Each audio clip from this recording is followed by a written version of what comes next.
سامسونج جالاكسي زي فليب 5 تسريبات جديده، واهم التغييرات اللي بقت بنسبه 90% تقريبا هتيجي مع الموبايل ده. مهم جدا انك تنزل دلوقتي تعمل لايك وتكمل معاه الفيديو للاخر عشان تعرف كل التفاصيل. أنا لا أنساك فلسطين يشد بي البعد، أنا في أفيائك نسرين، أنا زهر الشوك أنا الورد.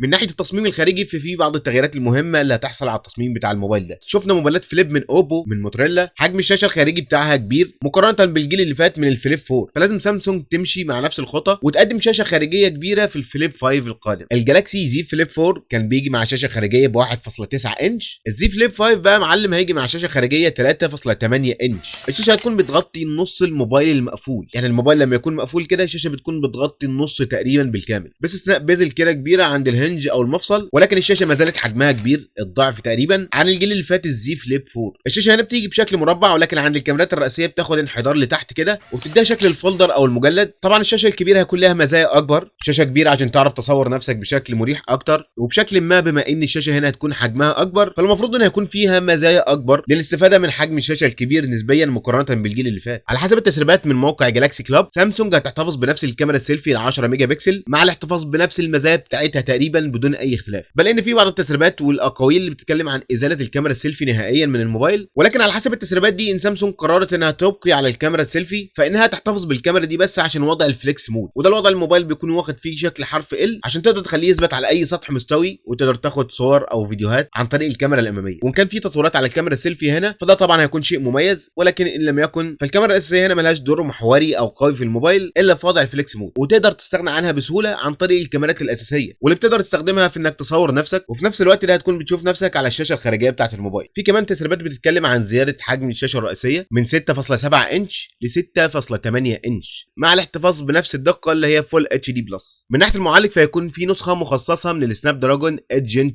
وده نفس المعالج اللي موجود في سلسله الاس 23 الترا، وده اللي بدوره هيدي اداء افضل للمعالج ده على الموبايلات سامسونج بالاضافه للوان يو اي 5، وكل ده طبعا هيكون مبني على الاندرويد 13. تسريبات كمان بتتكلم عن ان الفليب الجديد هيكون مع هنج او مفصلات جديده، وده اللي بدوره هيدي المفصلات دي اداء افضل، حجمها كمان هيكون اصغر. التسريبات كمان بتتكلم عن المفصله الجديده دي او الهنج هيخلي وزن الموبايل اخف عن الجيل اللي فات ب 13 جرام تقريبا، يعني هيكون 250 جرام بس، اللي هو فعليا ربع كيلو. يا ريت تكتبوا لي كل الاراء بتاعتكم تحت في الكومنتس بخصوص المميزات والتسريبات القادمه مع الفليب الجديد بتاع سامسونج. بس كده، اشوفكم الفيديو اللي جاي، سلام.